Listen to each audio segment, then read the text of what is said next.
दरिया हो या पहाड़ हो टकराना चाहिए, दरिया हो या पहाड़ हो टकराना चाहिए, जब तक ना सांस टूटे जिए जाना चाहिए। तो चलिए हम दोस्तों शुरू करते हैं कन्फ्लिक्ट, टाइप्स ऑफ कन्फ्लिक्ट यानी लेवल्स ऑफ कन्फ्लिक्ट के बारे में, ठीक है ना। पिछले वीडियो में हम कन्फ्लिक्ट यानी कि टकराव के डेफिनेशन की बात कर चुके हैं। आज हम इसके प्रकार यानी कि टाइप्स की बात करेंगे। तो सबसे पहले है intrapersonal conflict. Okay, intrapersonal conflict यानी कि conflict from frustration, goal conflict and role conflict. तो चलिए हम इसको देखते हैं। तो आप सोच रहे होंगे कि कन्फ्लिक्ट यानी कि टकराव होने के लिए कम से कम 2 लोगों की ज़रूरत है। हम खुद में कैसे टकराव होता है, एक आदमी के अंदर कैसे टकराव होता है, तो इसको देखते हैं। तो खुद में टकराव यानी कि इंट्रापर्सनल कन्फ्लिक्ट होता कैसे है, इसको देखते हैं। देखिए एक छोटा सा एग्जांपल लेते हैं। जब आप स्टूडेंट होते हैं और आपके पापा बोलते हैं कि बेटा साइंस पढ़ लो, और आपका दिल कॉमर्स पे आ जाता है, तो आप अपने पापा से डिस्कशन नहीं करते और अंदर ही अंदर घुटन महसूस करते हैं, अंदर ही अंदर बहुत सारी चीज़ों को सोचते हैं। तो ये होता है इंट्रापर्सनल कन्फ्लिक्ट। यानी कि इंट्रापर्सनल कन्फ्लिक्ट का मतलब होता है ये आपका इंटरनल मामला हो जाता है। आप अंदर ही अंदर सोचते हैं, बहुत सारी चीज़ों को लेकर के सोचते हैं। लेकिन जो इंट्रापर्सनल कन्फ्लिक्ट होता है इसका प्रभाव बाहरी दुनिया पे भी पड़ता है, इसका प्रभाव बाहरी दुनिया पे भी पड़ता है। आप चाहे किसी दुकान में काम कर रहे हो या घर पे हो या आप किसी कंपनी में काम कर रहे हो, आपके परफॉर्मेंस पे इसका इम्पैक्ट पड़ता ही पड़ता है, ठीक है ना। तो इसको बोलते हैं इंट्रापर्सनल कन्फ्लिक्ट। और देखिए आपके लाइफ में कभी कभी होता है आप गोल सेट नहीं कर पा रहे हो, आपका कुछ गोल मतलब कभी मन करता है कि ये गोल ये मतलब ये काम मतलब ये गोल सेट करूँ, कभी कहता है कि ये गोल सेट करूँ। और रोल भी होता है कि जैसे आपको अपने हिसाब से रोल नहीं, आपका जो पसंद है आपके पसंद के हिसाब से काम नहीं मिल पाता है, तो वहाँ पे रोल कन्फ्लिक्ट होता है। तो इन सारी चीज़ों को लेकर के भी आपका इंट्रापर्सनल कन्फ्लिक्ट होता है। नेक्स्ट देखते हैं इंटरपर्सनल कन्फ्लिक्ट यानी कि डिस्प्यूट बिटवीन 2 और मोर पीपल। ओके, जब इसमें 2 या 2 से ज़्यादा लोगों के बीच में कन्फ्लिक्ट होता है इसको तो इंटरपर्सनल कन्फ्लिक्ट कहते हैं। इसमें होता क्या है कि अगर हम ऑर्गेनाइजेशन की बात करें तो conflict between superior and subordinates and conflict between colleagues, है ना, जो एम्प्लॉय होते हैं उनके बीच में भी जो कन्फ्लिक्ट होता है। और इस इंटरपर्सनल कन्फ्लिक्ट के 2 फैक्टर होते हैं, एक पर्सनल फैक्टर होता है और दूसरा फंक्शनल फैक्टर होता है। पर्सनल फैक्टर क्या होता है मैं आपको बताता हूँ। सबकी अपनी अपनी क्वालिटी होती है, लाइक डिसलाइक होते हैं, सबके अपने अपने हिसाब से काम करने के तरीके होते हैं। देखिए 5 उंगलियां बराबर नहीं होती है ना। तो फिर ये सारी चीज़ें जो है डिसलाइक जो अलग अलग क्वालिटी है, ये सब पर्सनल फैक्टर होते हैं इंटरपर्सनल कन्फ्लिक्ट के। यानी कि मतलब कि कोई भी इंसान एक जैसे नहीं होता है। आपकी बॉन्डिंग जब डिफर करता है दूसरे से तो वहाँ पे कन्फ्लिक्ट यानी कि टकराव होने के चांस बढ़ जाते हैं। उसके बाद में आते हैं फंक्शनल फैक्टर। क्या होता है इसमें, होता क्या है, यदि हम बात कर लें अपने घर की ही तो वहाँ पे सबको एक घर में अपने अपने एक पैरामीटर के हिसाब से चलना होता है, या सोसाइटी में भी एक पैरामीटर्स होता है ना, उसके हिसाब से हमें चलना पड़ता है। उसी तरह ऑर्गेनाइजेशन में भी सबके अपने अपने रोल्स होते हैं, उसी के अकॉर्डिंग सबको बिहेव करना होता है, सबके अपने अपने पोजीशंस होते हैं। जब आपका रोल आपके पोजीशन के हिसाब से मैच नहीं करता है ना, नहीं मिलता है, तो आपका रोल एम्बिग्यूअस है यानी कि क्लियर अनक्लियर है ना, और इनकम्प्लीट है, तो क्या हो जाएगा, इंडिविजुअल फ्रस्ट्रेट हो जाएगा, है ना, इंडिविजुअल फ्रस्ट्रेट हो जाएगा। और फिर वहाँ पे इंटरपर्सनल कन्फ्लिक्ट बढ़ जाते हैं, या मतलब वहाँ पे इंटरपर्सनल कन्फ्लिक्ट होने के चांसेस हो जाते हैं, ठीक है ना। नेक्स्ट देखते हैं इंट्रा ग्रुप कन्फ्लिक्ट यानी कि ग्रुप के अंदर ही कन्फ्लिक्ट, है ना। इसको इंट्रा ग्रुप कन्फ्लिक्ट को इंट्रा डिपार्टमेंटल कन्फ्लिक्ट बोलते हैं। या मान लीजिए कि आपके दोस्तों के बीच में एक मतलब ग्रुप बना हुआ है, आपके दोस्तों का एक ग्रुप होता है, उस ग्रुप के अंदर में, है ना, उन दोस्तों के अंदर में भी तरह तरह के लाइक डिसलाइक्स होते हैं, तरह तरह के उनके एम्बिशंस होते हैं, तरह तरह के उनके अपने पसंद नापसंद होते हैं। तो वो ग्रुप के बीच में, ग्रुप के अंदर में जो कन्फ्लिक्ट होता है उसको इंट्रा ग्रुप कन्फ्लिक्ट बोलते हैं। इसको इंट्रा डिपार्टमेंटल कन्फ्लिक्ट भी बोलते हैं। अगर हम ऑर्गेनाइजेशन की बात करें तो एक ही ऑर्गेनाइजेशन में कई सारे डिपार्टमेंट होते हैं, और कोई एक हम खास डिपार्टमेंट की बात ले लेते हैं। जैसे मान लीजिए कि फाइनेंस डिपार्टमेंट की हम बात करते हैं, तो उस डिपार्टमेंट के अंदर जो कन्फ्लिक्ट होता है तो उसको हम इंट्रा ग्रुप या इंट्रा डिपार्टमेंटल कन्फ्लिक्ट कहते हैं। इसके बाद में आते हैं, नेक्स्ट है inter group conflict. Inter group conflict क्या होता है, यानी कि दो ग्रुप के बीच में, इसको इंटर डिपार्टमेंट कन्फ्लिक्ट भी बोलते हैं, यानी कि किसी ऑर्गेनाइजेशन के दो डिपार्टमेंट के बीच में जो कन्फ्लिक्ट होता है। अगर हम दोस्तों के एग्जांपल लें तो मान लीजिए कि आप जैसे ए मतलब ग्रुप है एक दोस्तों का, है ना, फिर बी दूसरे दोस्तों का ग्रुप है, तो दोनों के बीच में जो टकराव होगा उसको इंटर ग्रुप कन्फ्लिक्ट बोलते हैं। लेकिन हम ऑर्गेनाइजेशन की सेंस में जाएंगे तो कोई एक ये ऑर्गेनाइजेशन है, उसमें कई सारे डिपार्टमेंट हैं, फाइनेंस डिपार्टमेंट है, एडवर्टाइजमेंट डिपार्टमेंट है, मार्केटिंग डिपार्टमेंट है, बहुत सारे डिपार्टमेंट हैं। तो मान लीजिए एग्जाम्पल के तौर पर conflict between finance department and marketing department. देखिए होता कैसे है, मार्केटिंग डिपार्टमेंट बोलता है भैया मुझे इस फाइनेंशियल ईयर में $10 मिलियन चाहिए मार्केट में पेनिट्रेट करने के लिए। फाइनेंस डिपार्टमेंट बोलता है भैया मेरे पास ही तो इतना पैसा है नहीं, और भी डिपार्टमेंट को पैसे देने हैं, आप इतना ही ले लीजिए। तो फिर वहाँ पे कन्फ्लिक्ट होने के चांसेस बढ़ जाते हैं। तो फिर इसको हम बोलते हैं इंटर डिपार्टमेंटल या इंटर ग्रुप कन्फ्लिक्ट, ठीक है ना। इसके बाद में हम बात कर लेते हैं जो कन्फ्लिक्ट होते हैं, है ना, जो कन्फ्लिक्ट होते हैं, टकराव होते हैं, इसके रीजन्स क्या हैं, इसके कारण क्या हैं। तो देखिए इसके बहुत सारे कारण हो सकते हैं। पुअर कम्युनिकेशन, है ना, आप बोल रहे हैं आम और दूसरा आदमी इमली समझ रहा है, तो इसको हम पुअर कम्युनिकेशन बोलते हैं। जब कम्युनिकेशन ठीक से नहीं हो पाता है तो फिर कम्युनिकेशन कन्फ्लिक्ट होने के चांसेस बढ़ जाते हैं। आप एग्जाम्पल के तौर पे जब हम फ़ोन पे बात करते हैं और आगे वाला जो बोल रहा है, जैसे नेटवर्क प्रॉब्लम के चलते हम ठीक से सुन नहीं पाते हैं, तो फिर हमें फ्रस्ट्रेशन होने लगता है, हम बार बार बोलते हैं क्या बोल रहे हो यार, रखो फ़ोन, है ना। तो ये पुअर कम्युनिकेशन के एग्जाम्पल है। उसके बाद में lack of transparency, trust and cooperation. आप जिस भी ऑर्गेनाइजेशन में काम कर रहे हैं या फैक्ट्री में काम कर रहे हैं, तो वहाँ पे अगर ट्रांसपेरेंसी नहीं है या ट्रस्ट नहीं है, विश्वास नहीं है एक दूसरे पे, या मतलब कहीं भी लगा लो अगर ट्रस्ट नहीं है, कोऑपरेशन नहीं है, तो फिर वहाँ पे कन्फ्लिक्ट होने के चांसेस हो जाते हैं। तो ये रीजन्स हो गए, poor communication, lack of transparency, trust और कोऑपरेशन। उसके बाद में आता है not being involve in decision making process.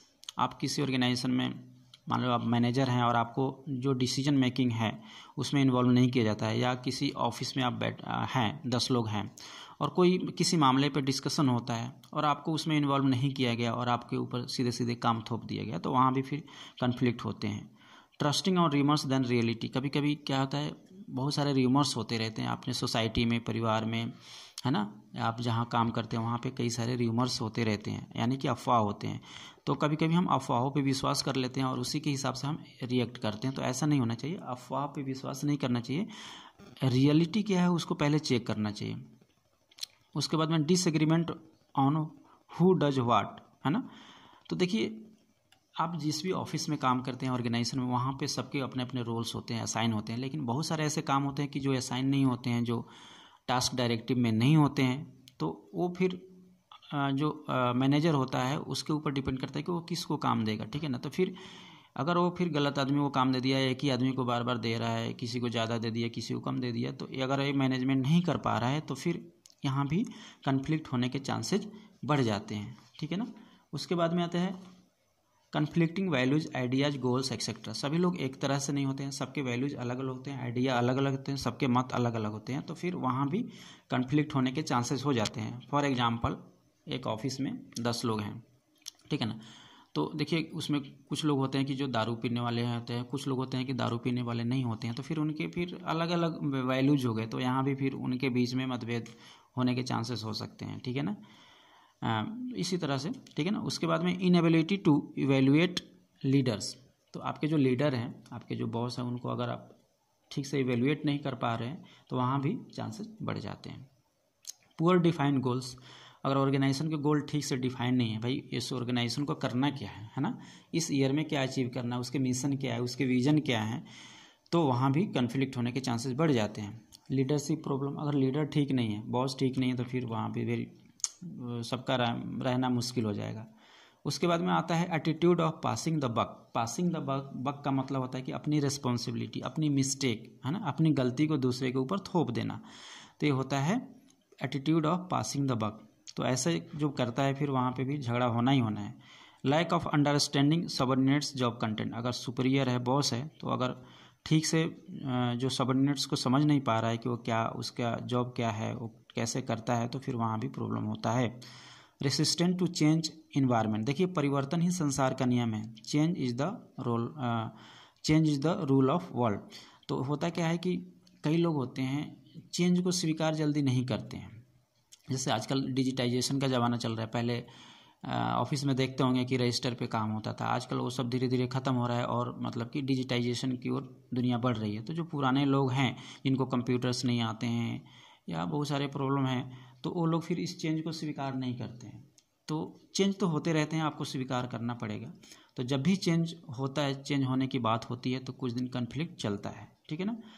अब देखिए कि जो इसके आउटकम होते हैं कॉन्फ्लिक्ट के, यानी कि रिजल्ट, जो इसके रिजल्ट होते हैं कॉन्फ्लिक्ट के यानी कि टकराव के, तो इसके जो इम्पैक्ट होता है, जो आउटकम होते हैं, पॉजिटिव भी हो सकते हैं, निगेटिव हो सकते हैं। अब आप बोलेंगे भाई कॉन्फ्लिक्ट के कहीं प्रभाव जो है, इम्पैक्ट जो है पॉजिटिव होंगे? नहीं, हाँ होंगे, जरूर होंगे, पॉजिटिव भी होंगे, निगेटिव भी होंगे। तो चलो हम इसको देखते हैं कि निगेटिव कब होगा और पॉजिटिव कब होगा। देखिए निगेटिव कब होगा, takes attention away from other activities. अगर किसी बात पे मतभेद आपका हो जाता है और सारे काम रुक जाता है और उसी विषय पे ज़्यादा डिस्कशन होता है, उसी विषय को लेकर के दिन रात माथामारी होता है, तो फिर वो निगेटिव इम्पैक्ट है ना। ठीक है, जैसे कि आप स्टूडेंट हो और आप ये डिसाइड नहीं कर पा रहे हो कि आपको आर्ट्स लेना है कि साइंस लेना है, तो आप इसके चक्कर में आप सोचते हो, बैठ के सोचते हो, मतलब कि आपका इंट्रापर्सनल कन्फ्लिक्ट हो रहा है कि भाई हमें आर्ट्स लेना है कि साइंस लेना है, ठीक है। तो ये चलो, तो अगर आपने डिसाइड ठीक से कर लिया है ना, डिसाइड कर लिया उसमें उसके पॉजिटिव नेगेटिव चीज़ें देख करके, तो ठीक है, इसका पॉजिटिव इम्पैक्ट होगा। लेकिन आप उसको डिसाइड भी नहीं कर पा रहे हो, आप खाना भी छोड़ दिए, आप फ्रस्ट्रेट भी हो रहे हो, है ना, घर में लड़ाई भी कर रहे हो, तो ये तो नेगेटिव हो गया। उसके बाद में नेक्स्ट है damages the spirit of the team और एन इंडिविजुअल। जब कन्फ्लिक्ट जो है टीम स्पिरिट को डैमेज कर देता है, हम एक साथ मिल के चलते हैं, टीम स्पिरिट में काम करते हैं, अगर उसको डैमेज करता है तो फिर तो वो नेगेटिव इम्पैक्ट है। Divides people and groups and makes cooperation difficult. तो अगर कन्फ्लिक्ट से कोऑपरेशन डिफ़िकल्ट हो गया या डिस्प्यूट हो गया ग्रुप में, है ना, डिवाइड हो गया, तो फिर तो कन्फ्लिक्ट निगेटिव है। मेक्स पीपल और group focus on their differences. तो टकराव जो है, कन्फ्लिक्ट जो है, वो फिर अगर वो डिफरेंस में बदल गया, मतलब कि लोग अपने अपने एकदम डिफरेंस हो गए, अपने अपने मतलब अलग अलग ग्रुप बना लिए, अपने अपने बारे में सोच रहे हैं, अपने अपने मत पे एकदम अडिग हो गए हैं, तो फिर वो उसका निगेटिव इम्पैक्ट होता है। Leads to harmful behaviour like fighting और नेम कॉलिंग, ठीक है ना। तो कन्फ्लिक्ट जब गाली गलौज में, मारपीट में जब बढ़ जाता है, तो फिर वो निगेटिव इम्पैक्ट होता है। पॉजिटिव कब होता है भैया? तो पॉजिटिव जब होता है क्लियर्स अप इम्पोर्टेंट प्रॉब्लम्स और इशूज। जब आपका कन्फ्लिक्ट होता है किसी बात को लेकर के, किसी आइडिया को लेकर के, किसी प्रोसेस को लेकर के, किसी वैल्यू को लेकर के, और फिर जब वो सॉल्व हो जाता है, इशू सॉल्व हो जाता है, ठीक है ना, तो फिर वो पॉजिटिव होता है, ठीक है ना। एक नया आइडिया निकल के आता है। जब दो लोगों के आइडिया के बीच में टकराव होता है, तो फिर एक नया आइडिया निकलता है, तो भाई उनके जो डिफरेंस है वो भी क्लियर हो गया और एक नया आइडिया आ गया, तो एक तरह से ये पॉजिटिव इम्पैक्ट हुआ। Brings about solutions to problem, ठीक है ना। अगर कोई भी प्रॉब्लम्स है और उसका सॉल्यूशन निकल के आता है कन्फ्लिक्ट से, तो ये पॉजिटिव इम्पैक्ट होगा। Gets everyone involve in solving issue, और सब लोग मतलब ईमानदारी से इशू को सॉल्व करते हैं, तो ये भी पॉजिटिव इम्पैक्ट है। गेस कॉजेज रियल कम्युनिकेशन, और सही में कम्युनिकेशन होता है, ऐसा नहीं कि मतलब कि पासिंग द बक है और एक दूसरे को गाली देना है, क्वारल करना है, नेम कॉलिंग है ना, तो ऐसा नहीं होना चाहिए। कॉजेज रियल कम्युनिकेशन, है ना, अगर रियल में कम्युनिकेशन होता है, उसी इशू को लेकर के बातें होती है ना, फिर उसमें मतलब कुछ नया चीज़ निकल के आता है, तो ये पॉजिटिव इम्पैक्ट है। रिलीज इमोशंस, और आपके अंदर जो इमोशंस है और एंजाइटी है, स्ट्रेस है, उसको रिलीज करता है। जैसे दो लोगों के बीच में टकराव हुआ, किसी चीज़ को लेकर के मतभेद है, और आप दोनों ने अपनी अपनी बातें खुल के कह दी, और फिर वो जो आपके जो टकराव है, आपके बीच में जो भी प्रॉब्लम है वो क्लियर हो गया, तो फिर ये तो पॉजिटिव इम्पैक्ट हुआ। Helps people learn more about each other and cooperate, और फिर एक दूसरे से जब हम सीखते हैं, जब टकराव होता है तो हम एक दूसरे के आइडिया से सीखते हैं और फिर हम कोऑपरेशन की तरफ बढ़ते हैं।